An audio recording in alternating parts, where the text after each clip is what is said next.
दोस्तों इतनी बार तो थाली का बैंगन भी नहीं पलटता और लुढ़कता जितना ट्रम्प पलट चुके हैं अपने बयानों से। कभी वो सोशल मीडिया पर आकर डायरेक्टली ईरान को गाली देने लगते हैं, कभी वो ये कहने लगते हैं कि नहीं भैया ईरान के लोग तो ब्रेव हैं और बहादुर भी हैं, कभी वो कहते हैं कि हम उनसे बातचीत कर रहे हैं, तो कभी वो कहते हैं कि आज जो उन पर हमला होगा वो अब तक के सबसे बड़े हमलों में से एक होगा। मेरे को समझ में नहीं आ रहा है कि आदमी चाहता क्या है। आपको पता है क्या? नहीं।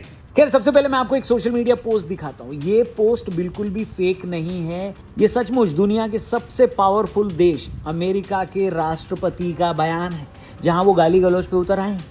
इसको देखकर पूरी दुनिया सन्न रह गई। सबसे पहले इस पोस्ट को जब लोगों ने देखा तो जाकर ये चेक करने लगे कि कहीं ये फेक पोस्ट तो नहीं है, कहीं ट्रंप का अकाउंट हैक तो नहीं हो गया है। लेकिन फिर बाद में पता चला नहीं भाई यार ये आदमी ने सही में ये सब बोला है। लेकिन मैं आपको कुछ और उनके बयान दिखाता हूं जिसके बाद दुनिया में फुल ऑन हलचल है। सबसे पहले तो ट्रंप की इस धमकी को देखिए। The entire country can be taken out in one night, and that night might be tomorrow night. वहीं ट्रंप ने अपनी जनता के सामने ये भी कहा है कि भैया उन लोग बड़े ब्रेव हैं। यानी जब अपने दो यूएस के जो पायलट थे जिनका प्लेन क्रैश हो गया था और बाद में उनको रेस्क्यू करने का एक बड़ा ऑपरेशन आया, इसके ऊपर हम एक अमेजिंग वीडियो बना रहे हैं, कल आपको इसी चैनल पर दिखेगी, चैनल को सब्सक्राइब करना। जब उनके बारे में अपनी जनता से बात कर रहे थे तब उन्होंने ईरानियों की तारीफ भी की। ये सुनिए। They're capable fighters, they're very tough people, and there are others like that. You don't mind when the enemy is weak, but that enemy is strong. लेकिन वहीं दूसरी तरफ उन्होंने वार्निंग भी दी है कि भाई ईरान सुधरा नहीं तो हम उनको पेड़ डालेंगे। We are obliterating that country.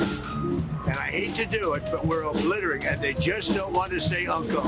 They don't want to cry as the expression goes, uncle, but they will. And if they don't, they'll have no bridges, they'll have no power plants, they'll have no anything. I won't go further. इसके अलावा Trump के जो defence secretary हैं पीट हेक्सेट, जिनके बारे में Trump ने एक बार दुनिया के सामने ये बोल दिया था कि भैया वॉर को शुरू करवाने वाला यही आदमी है, उन्होंने भी वार्निंग दी है। क्या वार्निंग दी है ईरान को, वो भी सुन लेते हैं। Today will be the largest volume of strikes since day one of this operation. Tomorrow, even more than today. And then Iran has a choice. Choose wisely, because this president does not play around. तो कुल मिलाकर इन सारे बयानों ने दुनिया में हलचल मचाई हुई है, जहां पर यह बोला जा रहा है कि अगले 24 से 48 घंटे बहुत ज़्यादा क्रूशल हो सकते हैं। जर्मनी हो, यूरोप के और भी देश हो, वहां पर भी बहुत ज़्यादा पैनिक का माहौल है। वहां पर अपने नागरिकों को युद्ध के लिए तैयार रहने की एक सटल मैसेजिंग भी चालू हो गई है। वहीं दूसरी तरफ ट्रंप के इस बयान से मार्केट भी ऊपर नीचे लगातार हो रहा है, तेल के प्राइसेस भी ऊपर नीचे हो रहे हैं। दुनिया के एक्सपर्ट्स का ये कहना है कि इस पूरी लड़ाई में अगर किसी की सबसे ज़्यादा बेइज्जती हुई है तो वो दो लोग हैं, एक अमेरिका और उनके राष्ट्रपति ट्रंप, और दूसरा पाकिस्तान। पाकिस्तान कैसे, वो भी आपको वीडियो में आगे बताएंगे, लेकिन उससे पहले आपको डिस्क्रिप्शन में ले जाएंगे। पाकिस्तान की बात हो, इस ईरान इजराइल अमेरिका वॉर की बात हो, या फिर धुरंधर की बात हो, या हमारे अननोन गनमैन की बात हो, इन सारी चीज़ों के बारे में बात की है लकी बिस्ट ने, जो कि फॉर्मर एजेंट रह चुके हैं, स्नाइपर रह चुके हैं, हमारे पॉडकास्ट पर आए और अब तक तकरीबन 1 मिलियन लोगों ने इस पॉडकास्ट को देख लिया है हमारे यूट्यूब चैनल पर। नाम है TRP यानी the Raunak podcast. Link description में दिया है, जाकर आप भी इस पॉडकास्ट को जरूर देखना, नई इनसाइट्स मिलेंगी। फिलहाल वीडियो में आगे बढ़ते हैं। The entire country can be taken out in one night.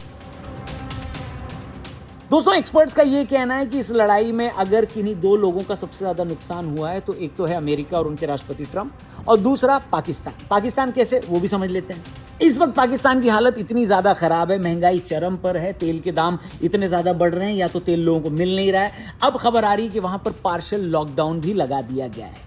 Lockdown का क्या मतलब है, पार्शियल लॉकडाउन का क्या मतलब है वो भी मैं आपको बता देता हूँ। कहा जा रहा है 7 अप्रैल से वहां पर शटडाउन की स्थिति हो गई है। मॉल्स जो हैं वहां पर बोला गया कि 8 बजे बंद हो जाए, रेस्टोरेंट 10 बजे तक बंद हो जाए, वेडिंग हॉल्स जो हैं वो 10 बजे बंद हो जाए, प्राइवेट होम वेडिंग्स बैन कर दी गई है 10 बजे के बाद, स्कूल ऑलरेडी बंद है 1 महीने से, सिर्फ फार्मेसी है जो वहां पर ओपन है। यानी ऑयल क्राइसिस ने अगर किसी देश को सबसे ज्यादा तड़पाया है और सता रहा है वो है पाकिस्तान। साथ ही दूसरी तरफ से ईरान से जो खबरें आ रही हैं वो भी पाकिस्तान के लिए बहुत ही डिमोरलाइजिंग है। यानी पाकिस्तान बड़ा ताऊ और चौधरी बन के ये सोच रहा था कि भाई हम इस लड़ाई को रुकवाने में मीडिएशन का काम करेंगे, हम मीडिएटर का काम करेंगे और हम आकर मध्यस्थता करवाएंगे। लेकिन ईरान ने बोला घंटा। जी हाँ, अभी कल ही की एक मैं ऑफिशियल स्टेटमेंट ईरान की सुनाता हूं आपको, जहां पर उन्होंने क्लियरली ये बोला है कि Pakistan has no role in war. ये सुनिए। They don't have any role in this one. They say that we want to have conversation, we want to have dialogue, we want to have talking, but it's not true. इसके अलावा भी Iran ने पाकिस्तान के offer को reject कर दिया है, जहां पर पाकिस्तान बड़ा ताऊ बन के आ रहा था और ये कह रहा था कि भैया इस लड़ाई को हम रुकवाएंगे, हमारे यहाँ पर मीटिंग करवाएंगे। इसके ऊपर ईरान ने पलट के उनसे कहा, क्या कहा? कीजिए मीटिंग, खेलिए मीटिंग, करते रहिए मीटिंग, आल हुआ आप मिट्टी। मतलब जो देश अपने यहाँ पर स्थिति को सुधार नहीं पा रहा है, जिसका देश तीनों फ्रंट से लड़ाई से घिरा हुआ है, जो देश महंगाई से मजबूर है, जो देश कर्जे की वजह से जी रहा है वरना वो चल नहीं पाता, उससे उसको जो कर्जा देने वाली कंट्रीज हैं वो कह रही हैं कि भैया हमारा पैसा वापस दो, वो देश दुनिया की दो बड़ी शक्तियों के बीच लड़ाई सुलझाएगा? ये कैसे पॉसिबल है भाई साहब? इसीलिए बार बार ईरान की तरफ से ये बयान आ रहे हैं कि भैया पाकिस्तान को हमसे न जोड़िए, हम उनसे बिल्कुल अलग हैं और हम उनकी तरफ से कोई मध्यस्थता नहीं चाहते, मीडिएशन नहीं चाहते, वो लड़ाई रुकवाने में हमारी कोई मदद नहीं कर सकते। वहीं दूसरी तरफ जो जियोपॉलिटिक्स को अच्छी तरीके से समझते हैं, उनमें से ज्यादातर लोगों का कहना है कि 3 ही देश हैं जो इस लड़ाई को रुकवाने में मदद कर सकते हैं। सबसे पहला नाम भारत का आ रहा है और वो शुरू से आ रहा है। अरब देशों के बड़े बड़े रिप्रेजेंटेटिव्स और बड़े बड़े लीडर्स ऑन रिकॉर्ड आकर ये बोल चुके हैं कि भारत ही है जो इस लड़ाई को रुकवा सकता है। दूसरी तरफ लोग कह रहे हैं कि या तो रशिया या चाइना है, ये जो और देश हैं जो इस लड़ाई को रुकवाने में मदद कर सकते हैं। लेकिन वहीं पर कुछ लोगों का ये कहना है कि अमेरिका के खिलाफ जो ईरान को शक्ति आई है वो ईरान की अकेले की शक्ति नहीं है, वो शक्ति चाइना और रशिया द्वारा प्रदान की गई शक्ति है। एक तरीके से उनको बिना अनाउंस किए हुए रशिया और चाइना पीछे से मदद कर रहे हैं, जिस वजह से ईरान का कॉन्फिडेंस भी बढ़ा है और लगातार वो हमले भी अमेरिका पर किए जा रहे हैं।